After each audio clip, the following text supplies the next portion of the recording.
Gate, l'émission 100% foot US ce soir des équipes de The Free Agent, parce qu'on va parler de NFL, mais un petit peu en fin d'émission aussi de LF avec les Mousquetaires de Paris. On se retrouve comme toutes les semaines pour parler de l'actualité de la NFL et du football américain, avec aujourd'hui une émission un petit peu exceptionnelle parce qu'on va faire un focus sur une équipe. Alors on aura bien évidemment les previews de division qui arriveront pendant le mois d'août en podcast et les previews par équipe pendant le mois de juillet en écrit sur le site de The Free Agent. Mais là aujourd'hui on va faire un focus sur une équipe, c'est les Denver Broncos. Et pour parler de ces Denver, on reçoit Prince qui tient le compte Denver Broncos France sur Twitter. Salut Prince, comment tu vas? Salut Flav, ça va et toi? Bah écoute, ça va très bien. Et on reçoit alors un habitué, celui qui est avec moi d'habitude sur les podcasts, c'est Yaya. Salut mon Yaya, comment tu vas? Salut Flav, salut Prince, salut Seb que tu vas présenter tout à l'heure et salut surtout à tous nos agents libres qui sont en quête de contrat et qui vont bientôt signer un contrat, peut-être à Denver d'ailleurs. Bah oui, parce qu'en fait, on n'a aucun nouveau free agent qui a signé cette semaine. On attendait du Dalvin Cook, on attendait du DeAndre Hopkins, personne n'a signé pour l'instant. Donc bon, on va pas dire qu'on s'est rabattu sur les Broncos parce que ça nous fait plaisir de parler d'eux. Mais voilà, on n'avait pas Mais de grosses signatures. nous on s'est rabattu sur Seb. Voilà, on s'est rabattu sur Seb, qui est un nouveau dans l'équipe The Free Agent, donc qui vient d'arriver dans l'équipe NFL, donc que vous retrouverez régulièrement sur les podcasts et sur les lives. Salut Seb, comment vas-tu? Bonjour Flav, bonjour Yaya, bonjour Prince. Ça va très bien. Alors je suis un peu pris de court parce que tu m'as dit on va parler de Denver. Moi je pensais qu'on allait parler d'un dinosaure. Je vois qu'on va parler de football, donc écoutez, je vais faire ce que tu veux. Hein. C'est ça. Et alors, sachant qu'en plus, en NBA, Yaya, t'as beaucoup parlé de Denver dernièrement, puisqu'on rappelle que les Nuggets sont devenus champions NBA. Donc voilà, Oui. c'est une ville qui gagne. Ça va te motiver, Prince, tu vois, pour la saison à venir. Denver gagne. Et Colorado en hockey a gagné il n'y a pas si longtemps de mémoire. Non, l'Avalanche Tout à a gagné. fait. Ouais. L'Avalanche l'année dernière, les Nuggets cette année, il y a 2 ans l'équipe de hockey en universitaire également. Donc Voilà. Bon. Comme il y a peu de chances que les 2024 Rockies, pour les Broncos peut-être. voilà, les Rockies à mon avis s'imposeront pas en MLB, donc ça laisse une place pour les Broncos l'année prochaine.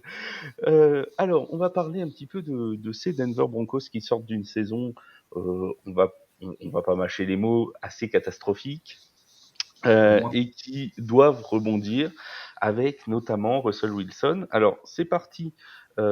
Cette idée de podcast est partie d'un article de The Athletic qui est paru il y a 2-3 jours et qui disait que les Broncos avaient visiblement tout pour réussir cette année. Alors, est-ce que ça va réussir? Ça, on en reparlera tout à l'heure.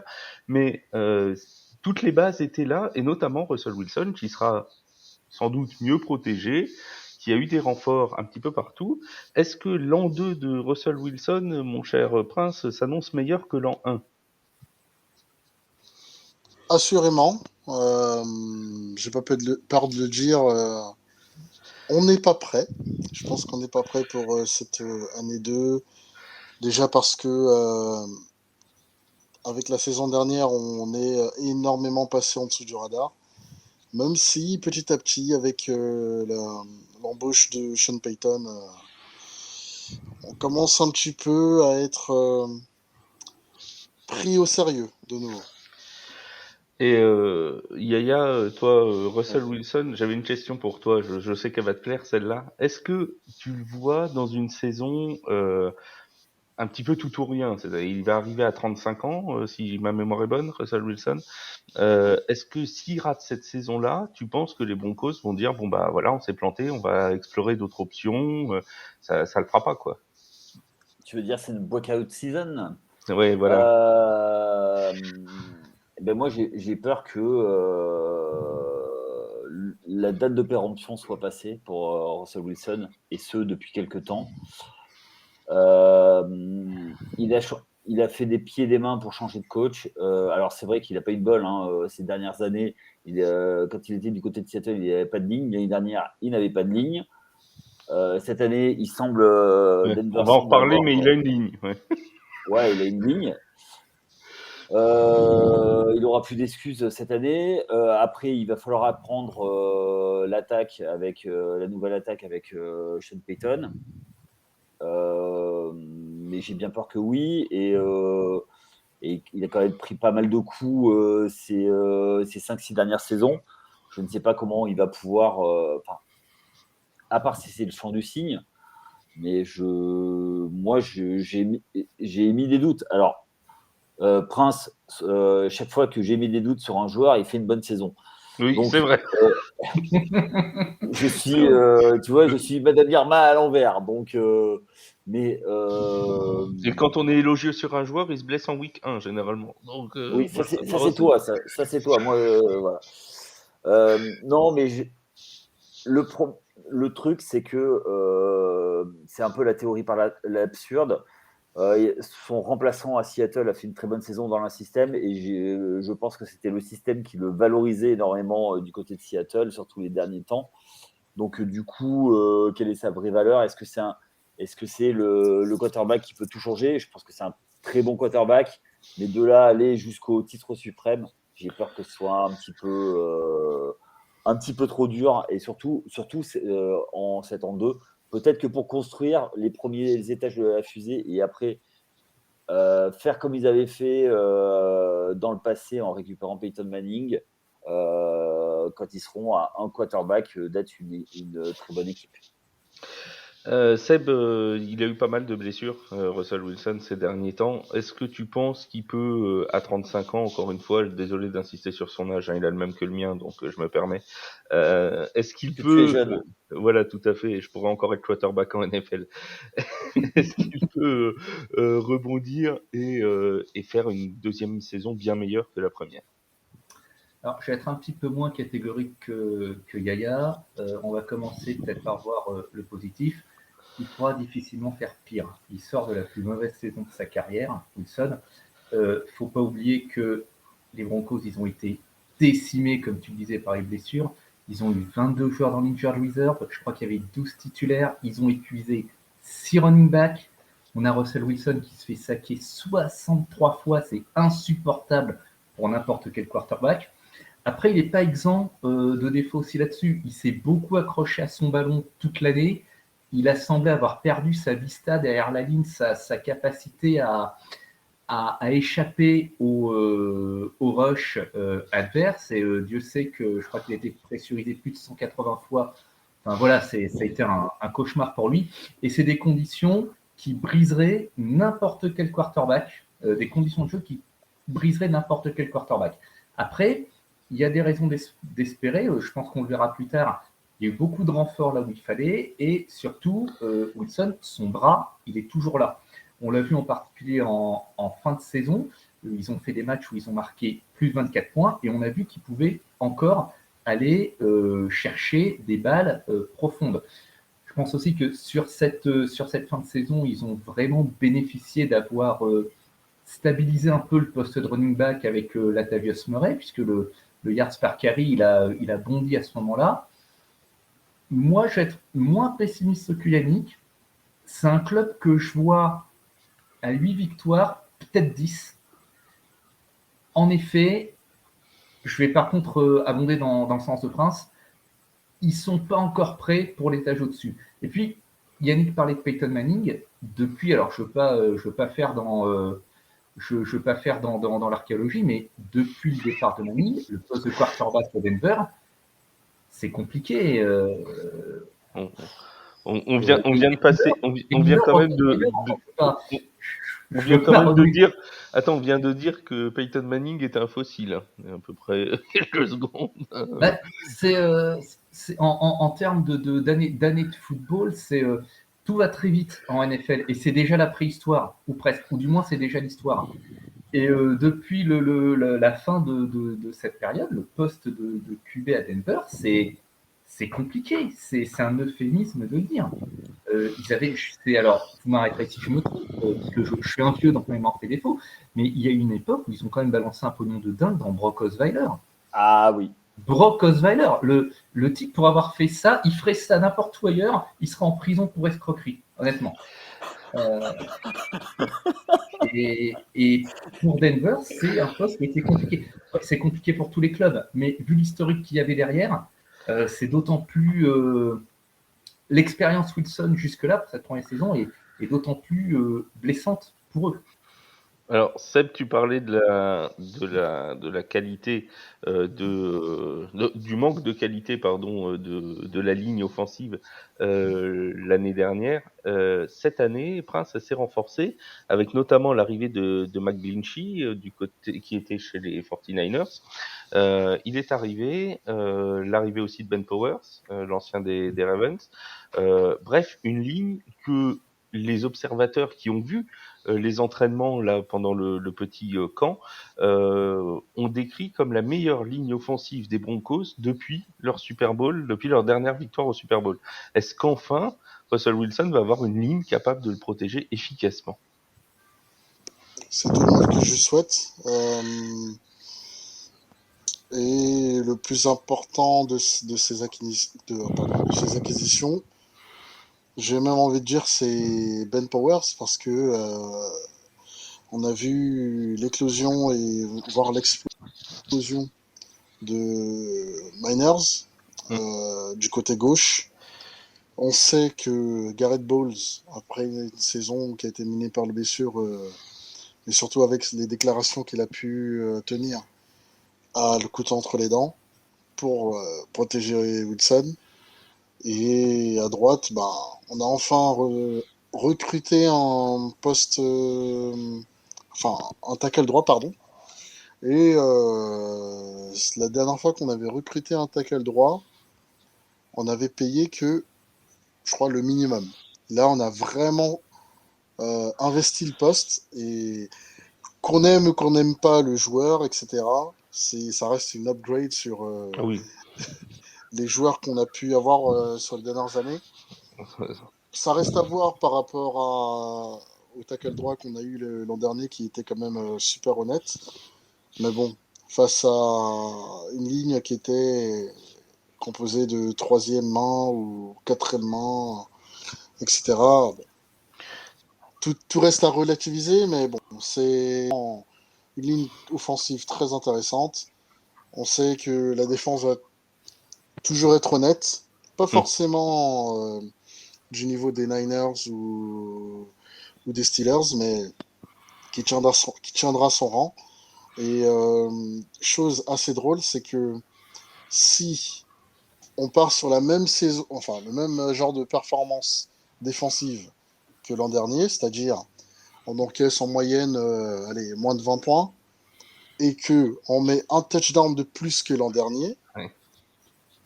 ben on gagne tous nos matchs et on est à... Allez, on perd peut-être le premier match aux Chiefs, le deuxième match on se bagarre, mais on peut pas, je pense pas qu'on fasse mieux que le retour qu'on a eu. Mais on est en positif avec une dizaine de victoires, donc Ouais. c'est ce qui me fait penser que maintenant il faut aller taper le plafond qu'on s'est fixé avec les performances de l'année dernière, et puis Il y avait on verra. il y avait une stat incroyable, oui, c'est vrai, en cours de saison dernière. Maintenant que t'en parles, je rappelle qu'on avait même fait un papier dessus, effectivement, sur le fait que les Broncos, avec juste 7 points en plus à chaque match, pouvaient avoir un bilan qui était parmi les 2-3 meilleurs de l'AFC. Donc c'était vraiment quelque chose d'assez énorme. De mémoire, je crois qu'ils encaissaient 16 points par match. Ouais, Jusque, c'était un truc comme ça. Ouais. ouais, et puis jusqu'au changement de coach où en fait, la défense a complètement lâché. Ils ont complètement lâché le coach, c'est pour ça qu'il y a eu un changement. Et ils étaient qu'à 15 points marqués. 15 points dans la NFL d'aujourd'hui, c'est plus possible. Ouais, ah oui, non, ça Donc, c'était il y énorme. avait un vrai problème d'attaque l'an passé.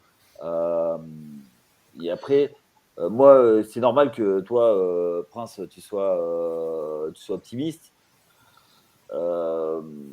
Malgré tout, à un moment ou à un autre, je ne sais pas, tu vas peut-être en parler après, Flav, je ne sais plus, mais il va falloir qu'on parle de la division. Oui, on Ça va va en être quoi? parler à la fin. Ah, bah d'accord. Donc, je me tais. Non, si tu veux, on peut en parler maintenant, mais c'était pour le Bah, petit pronostic à la fin, quoi. le truc, c'est que dans la division, déjà, tu as 2 matchs de pour sortir et aller en playoff, il va falloir sortir les Chargers, qui sont une équipe qui sont dans un processus bien plus avancé. Après, tu Après, peux on a avoir 3 équipes de la même div. Hein. Ouais, mais c'est compliqué. Ça veut dire qu'il faut cartonner contre les autres. Bah, ça veut dire Euh, surtout que vu le niveau de l'AFC, ça va être complexe parce que quand et tu prends voilà, l'AFC c'est Est ça. déjà, Et voilà. bah, tout à fait. Et après, bah, c'est clair que il va falloir sortir les Chargers de l'équation. Et je pense que et puis les Chiefs qui vont être le gros épouvantail. Moi, je vois les Chargers bien plus avancés dans le processus. Ouais. C'est-à-dire qu'eux, ils ont, même s'il y a eu des soucis avec Austin Eckler, voilà, ils savent vers où ils veulent aller. On reviendra donc sur ce petit pronostic à la toute fin. Juste avant, Seb, on t'a pas entendu sur les ajouts. Est-ce que la ligne te semble meilleure? Et même, il y a aussi un ajout au niveau des running backs, puisque Samaje Perine est arrivé du côté des Broncos aussi, qui était l'ancien des Bengals. Ouais. Et qui est aussi un running back tout à fait honnête. Est-ce que tous ces ajouts-là peuvent permettre aux Broncos de passer un gap? Alors, l'upgrade de la ligne offensive, il est absolument évident du côté des Broncos. Prince l'a parfaitement résumé. Je voulais ajouter, il y a un joueur qui est alors pas forcément un petit peu sous le radar, mais dont on ne parle pas assez. C'est un rookie qui s'appelle Alex Forsythe d'Oregon, qui est listé comme centre, mais qui peut évoluer à tous les postes sur la ligne. Et ça, c'est un type de joueur rare et qui peut avoir son utilité sur le long terme de la saison. On peut aussi constater que les joueurs qui ont été pris, en particulier Ben Powers, c'est des joueurs qui sont faits pour favoriser la course. Les Ravens, c'était le deuxième meilleur jeu au sol de la ligue l'année dernière. On sait aussi que Russell Wilson, là où il est très bon, c'est le play action. Donc, est-ce qu'il y a une mise en avant du jeu au sol qui a pêché l'année dernière? Voilà, une fois de plus, 6 running backs essorés sur la longueur de la saison. Pourquoi pas? Pourquoi pas? Ce serait une bonne base de départ de reconstruire ce jeu au sol avec les apports qu'ils ont eu cette saison et de pouvoir amener la play action qui reste le point fort de Wilson. Une fois de plus, son bras, il est toujours là. Et puis, il a besoin d'être protégé, c'est évident. Et puis Sean Payton, que tu as longtemps admiré, mon cher Flav, Que j'admire toujours. oui, et quand Sean même, restera. En plus, c'est le thème suivant, donc on va dériver sur Sean. Alors, Prince le sait peut-être pas, mais je suis fan des Saints. chacun sa croix. Sean restera toujours, de toute façon, la personne qui nous aura amené notre premier Super Bowl. Donc, il peut aller n'importe où, même chez les Falcons, que je l'aimerais encore. Ça me Oh, pose pousse pas pas quand même, faut pas lui souhaiter Quand du même, mal. hein. Non, je m'en Faut pas fiche. lui souhaiter du mal. Sean, ça restera Sean. Comme, Et je lui comme souhaite, dirait je lui South souhaite franchement Park, de réussir. and the Falcons are going to the Super Bowl. Ah Je- et je lui souhaite très franchement de réussir justement. Sean Payton, tiens Yaya, puisque t'en parles, tu le vois pouvoir faire quelque chose toi chez les Broncos? C'est l'an 1. Je pense qu'il peut remettre de l'ordre. Ils ont payé suffisamment cher pour qu'il fasse quelque chose. Ils vont lui laisser du temps, lui. Je pense que lui, il aura de l'emprise sur Russell Wilson. Et il va lui dire, écoute, mon coco, tu as peut-être gagné un Super Bowl, mais c'était le système Pete Carroll, c'était pas toi. Et moi, j'ai gagné un Super Bowl. Donc, lui, il va pouvoir parler d'homme à homme avec lui, il va pouvoir le tenir. Et effectivement, il a son système en place. Je pense que oui, c'est l'homme idoine pour une équipe qui veut se reconstruire. Et, parce que c'est vraiment ça. Je pense qu'effectivement, l'année dernière, c'était l'an -1, c'est-à-dire que on a tout élagué. Et là, on construit. Et effectivement, il peut y avoir quelque chose, il peut y avoir un peu de la vie. On va voir s'il y a de la vie et si ça dans le roster. Et je pense que ça va être justement l'année où on va pouvoir mettre en place l'ébauche du jeu de Sean Payton et pour après construire. C'est la première pierre cette année. Et comme je te dis, je pense que c'est l'homme idoine pour la situation et c'est lui qui va tenir le quarterback et pouvoir et ne pas être sous son diktat. Donc, à mon avis, je pense que oui, Sean Payton est vraiment l'homme de la situation. Toi, Prince, tu l'as accueilli comment cette nouvelle de l'arrivée de Sean Payton? Plutôt content, plutôt méfiant? Vraiment ébloui parce que c'était. Comment dire? Parce Vu qu'il est éblouissant. les. Il est Il éblouissant, est c'est tout. éblouissant. Et je comprends ton admiration pour lui. Je pense que c'était le meilleur coach disponible.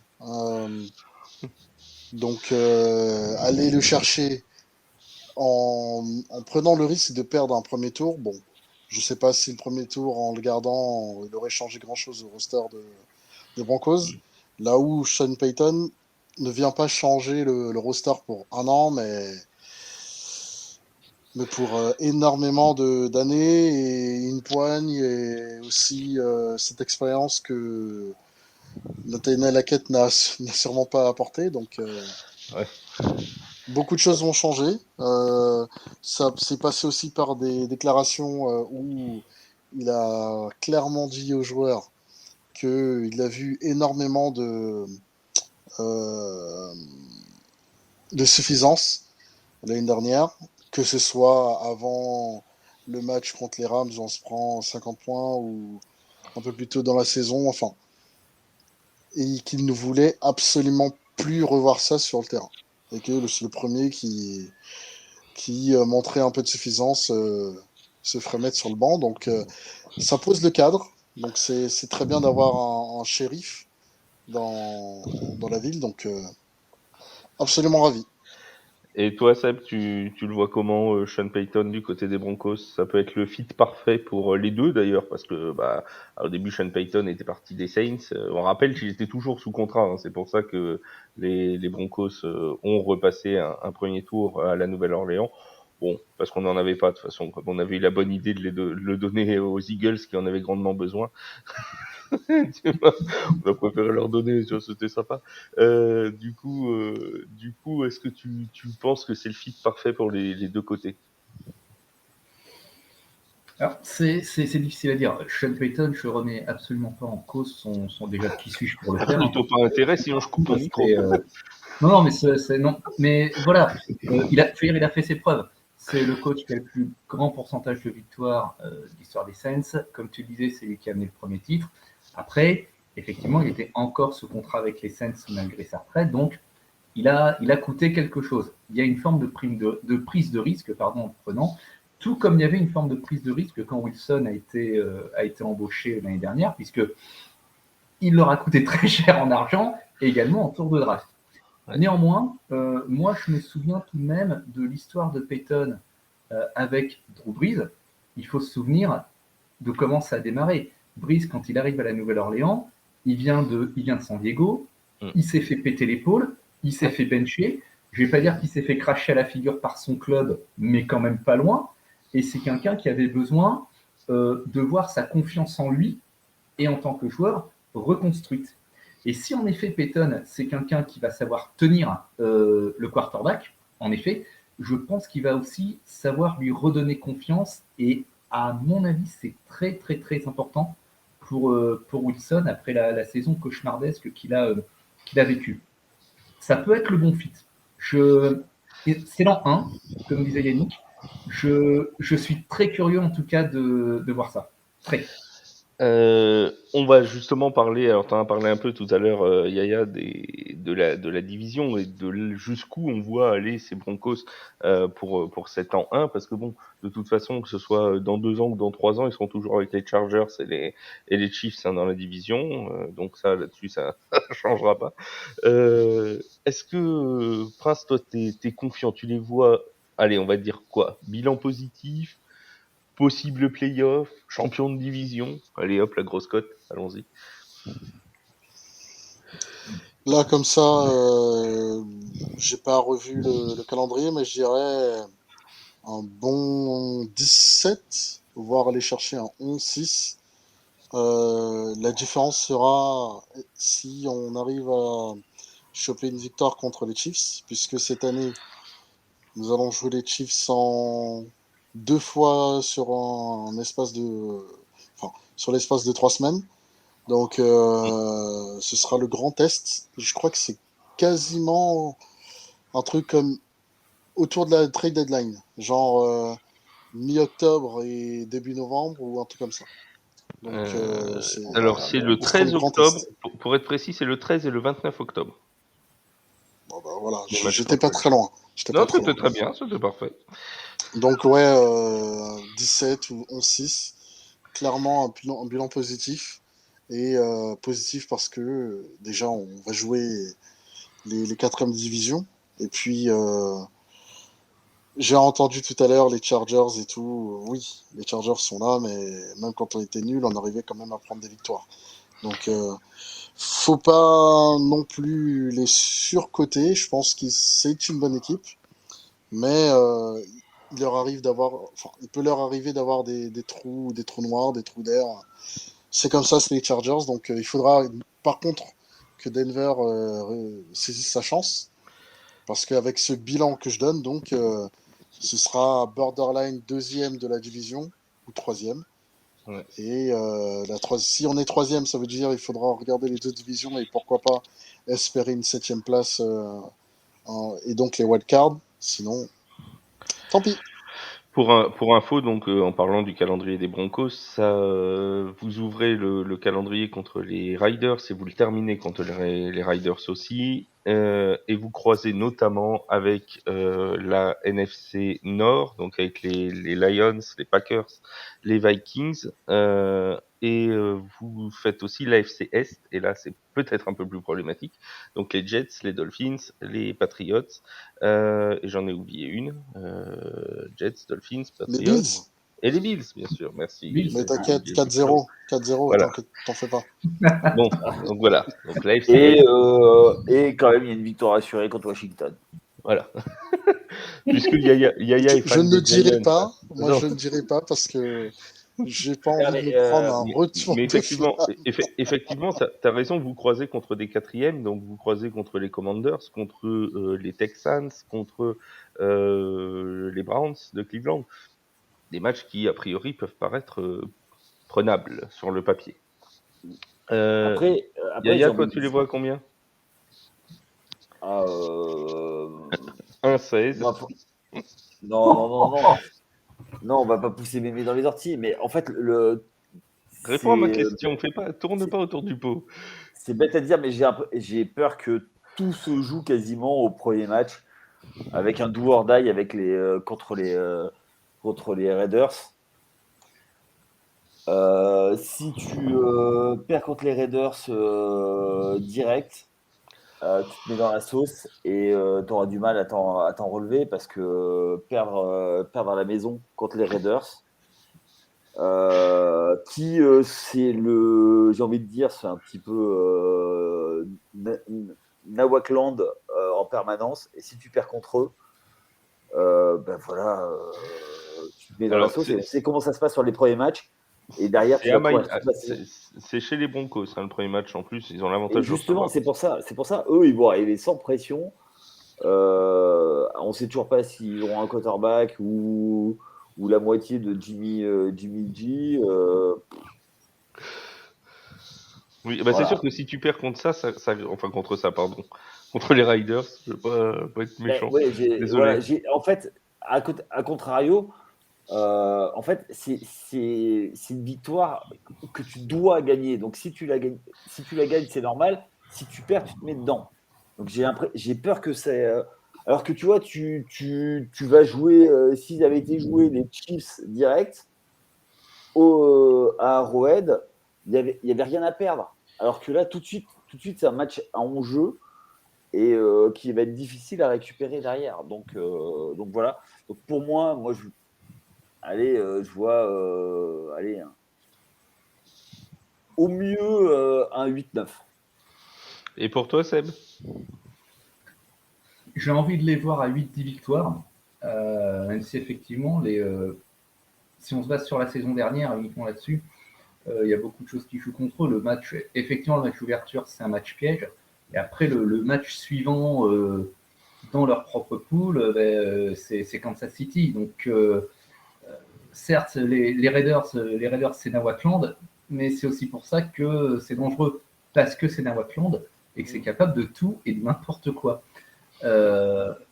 Et puis, oui, le match d'ouverture, il va être crucial.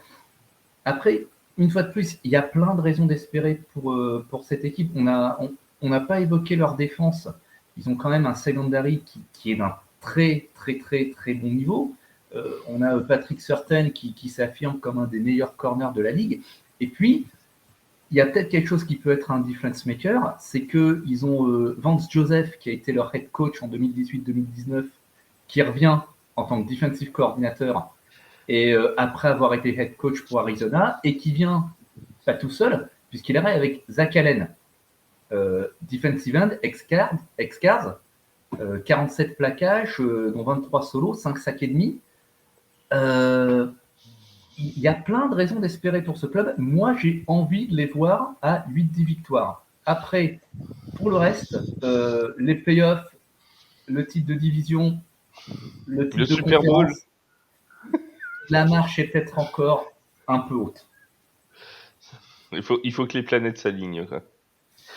Il faut que les planètes s'alignent. Mais Après, effectivement, j'abonde dans le sens de Yaya.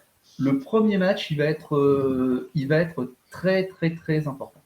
C'est vrai qu'on fait des projections, mais il peut se passer. On voit les Chiefs, je pense qu'on sera tous d'accord, bon, sauf Prince qui va peut-être pas nous le dire, mais les Chiefs se paraissent au-dessus quand même dans la division. Maintenant, il suffit malheureusement d'une blessure chez les Chiefs, Pat Mahomes se refait la cheville ou un truc comme ça, et puis ça peut tout changer, ça peut rebattre les cartes. C'est ça, évident. ils sont pas aussi sereins que ça niveau Ah non, receveur. non. Niveau receveur, il suffit que la défense soit un peu moins là. Et puis l'an dernier, ça a mis du temps à se mettre en place aussi. Hein. Ça s'est pas mis dès la week 1 à prendre 40 points d'avance. Hein. On disait que une certaine équipe, l'Empire du côté obscur, ne tomberait jamais, et puis pourtant des rebelles sont arrivés à les faire tomber. Bon, on parle un peu de l'ELF, mon Yaya. Allez, effectivement. Donc toi, Flav, qui est notre grand spécialiste. J'irai pas jusque là. On va dire que je regarde les matchs déjà, c'est déjà bien. Ouais, c'est déjà bien. Donc, nos amis des Mousquetaires ont pris un petit peu la marée, 58-28 de mémoire, c'est bien cela? C'est ça, tout à Ouais, fait. alors dis-nous, toi, qu'est-ce qui s'est passé par rapport à ça? Comment Alors, toi, tu vois ça? Alors, déjà, ce qui s'est passé, c'est que la défaite de dimanche, c'était contre le Rheinfire. Ce qui est pas n'importe quoi, puisque c'est quand même l'équipe qui, même si tu prends les power rankings de l'ELF, était considérée comme la meilleure ou la deuxième meilleure avec les Vikings de Vienne, équipe de toute l'ELF. C'est une équipe qui a une grosse expérience, qui a un quarterback qui est déjà bien rodé, c'est une équipe qui est construite. Notamment, on a le français Anthony Maungu qui est receveur là-bas, qui fait encore un match à plus de 100 yards. Donc c'est une vraie équipe qui marche ensemble depuis déjà 3 ans. À côté, les Mousquetaires de Paris, il faut pas oublier qu'il y a un mois, ça n'existait pas encore. Enfin, ça n'existait pas sur le terrain. Ils se sont entraînés ensemble, évidemment, mais tu vois encore qu'il y a des individualités qui sont très bonnes. Il y a du talent, mais ça agit pas encore tout le temps en tant qu'équipe. Ils ont du mal à faire 60 minutes complètes, et ça, c'est depuis la première semaine de compétition. Alors, il y a des choses qui vont pas depuis la première semaine, et ça s'est encore vu, et j'ai envie de dire, ça s'est encore plus vu contre une équipe aussi talentueuse que le Rainfire. La première chose, c'est les pénalités. Encore une fois, 12 pénalités, 108 yards de pénalités sur le match. Forcément, quand tu laisses déjà 100 yards gratuitement à l'adversaire, contre une équipe aussi forte que ça, tu peux rien faire. C'est pas possible. Autre problème, c'est notre problème de kicker. Benjamin Bonneau, qui a fait les 2 premiers matchs, a été remplacé entre guillemets. Alors il est toujours dans l'effectif, puisqu'il fait notamment les kick-offs, mais en tant que kicker de PAT, ce n'est plus lui. Mais le problème n'a pas été résolu puisque, et ça c'est quand même la stat gravissime des Mousquetaires depuis le début de la saison, sur les 6 tentatives de transformation de touchdown, aucune n'a été passée. Aucune. Ils sont à 0 sur 6. C'est quand même gravissime. Du coup, t'es obligé, quasiment les entraîneurs partent à 2 points. Alors pour l'instant, ça marche bien parce que Zach Edwards est un quarterback qui est quand même mobile et donc il arrive à trouver des solutions sur les transformations à 2 points. Mais sauf que ça va pas durer éternellement. On va pas pouvoir faire 12 semaines avec des conversions à 2 points et à un moment les défenses vont forcément se mettre au jour là-dessus. Donc c'est un handicap. La défense a pris l'eau, notamment la défense aérienne. Il y a eu le record de Jadrian Clark, donc le quarterback du Rainfire, qui a lancé pour 8 touchdowns. C'est la première fois dans l'histoire de l'ELF qu'on a un match avec 8 touchdowns lancés. La défense aérienne a pris complètement l'eau du côté de Paris, des receveurs complètement seuls. Bref, ça a été une galère, notamment sur la première mi-temps. Mais ça, on sait que c'est pas un mal récurrent, parce que sur les 2 premiers matchs, ils étaient bons là-dedans. Donc ça peut être juste dû à un ajustement de l'attaque adverse qui a fait que ça se passe mal cette fois-là. Chose positive, la ligne offensive, qui était en grosse difficulté depuis le début de la saison et qui là n'a laissé que 2 sacs contre Zach Edwards, qui l'a plutôt bien protégé. Donc ça, c'est déjà un point positif. Et on voit que ça progresse du côté de Paris dans les points qui jusque-là faisaient défaut. La défense contre la course, même chose. Seulement 50 et quelques yards laissés au Rainfire, seulement 3 yards en première mi-temps. Ils avaient laissé que 3 yards à la course. Tu te dis, bon, ça fonctionne bien. Donc il y a des points positifs et les points négatifs ne semblent pas. On a l'impression que ça peut s'améliorer, qu'il y a les bases pour que ça le fasse. Et encore une fois, il faut rappeler l'adversaire qui était face à eux. Ce n'est pas n'importe qui. Ils ont mis 30 points aussi à Francfort, qui seront les prochains adversaires de Paris. Donc c'est pas une honte de prendre 30 points par le Rainfire, surtout quand on est une équipe depuis seulement 3 matchs officiels.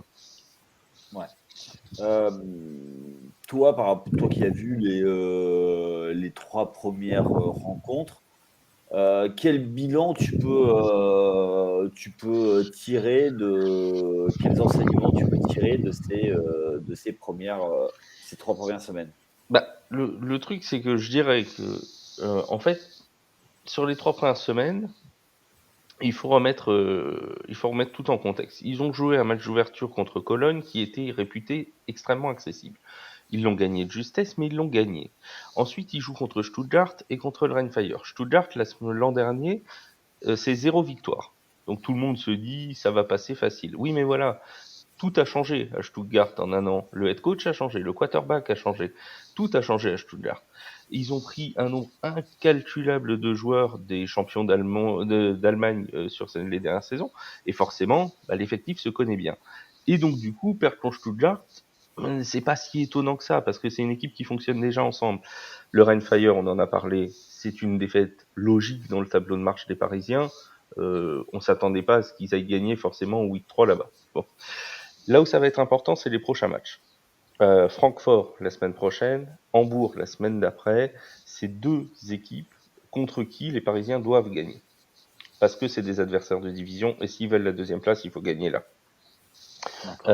Ensuite, il y aura les matchs contre Stuttgart et le Rhein-Fire encore à la suite.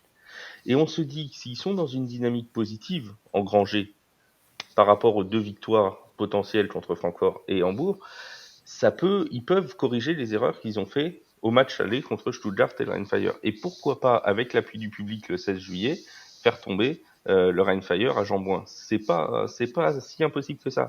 Mais on est à un stade où il va falloir qu'ils engrangent de la confiance, travailler sur les erreurs dont j'ai parlé, notamment les pénalités, travailler là-dessus, être moins pénalisé, plus discipliné, plus régulier, faire enfin un match de 60 minutes et non pas 2 cartons de 15 disséminés dans le match. Et s'ils arrivent à faire ça, je pense qu'on peut avoir une très très belle saison du côté des Mousquetaires. Ok. J'en profite. Prince, Seb, est-ce que vous allez aller les voir du côté de Jambouin?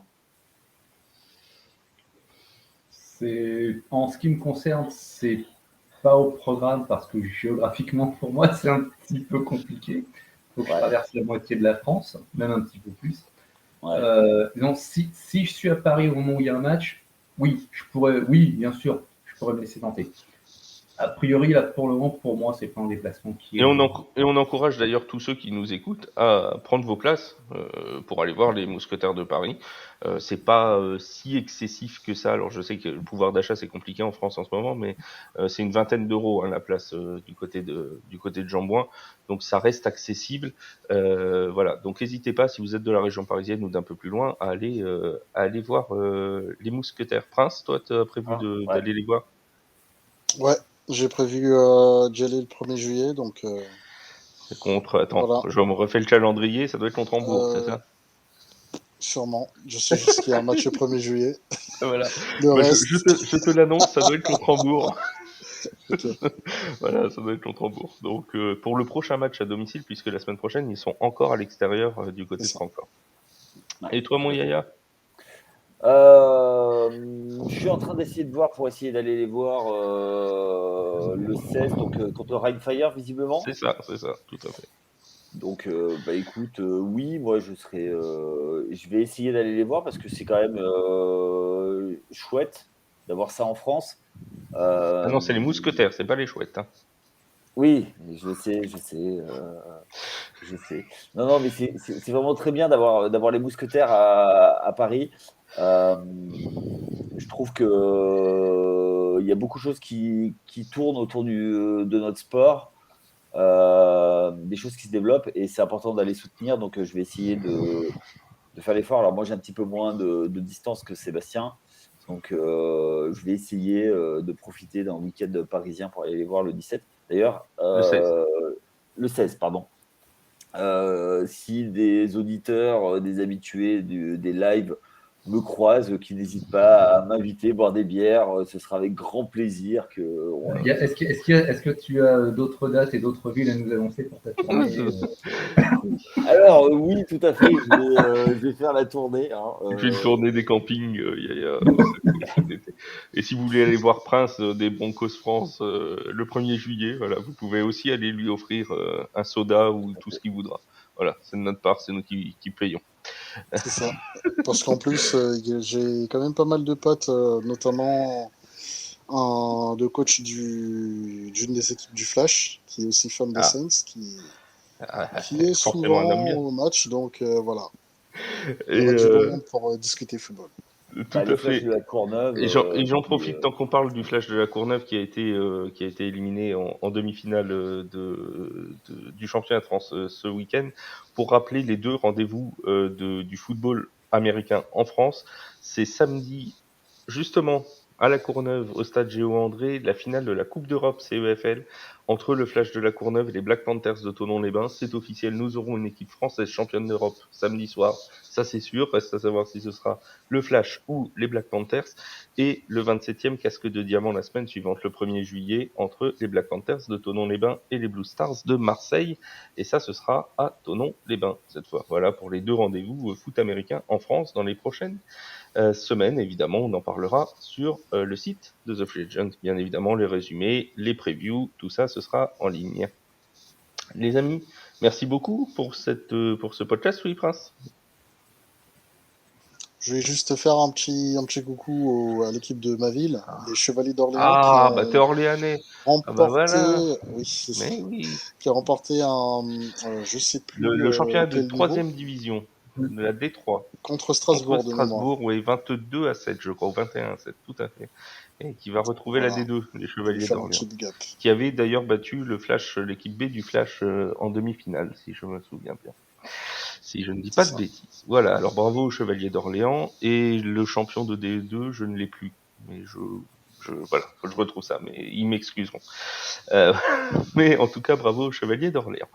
Merci donc Yaya, merci Seb pour votre participation. Un grand merci à Prince de Broncos France et n'hésitez pas à aller suivre la page Facebook, la page Twitter pardon de Broncos France, de vous abonner si ce n'est pas encore fait.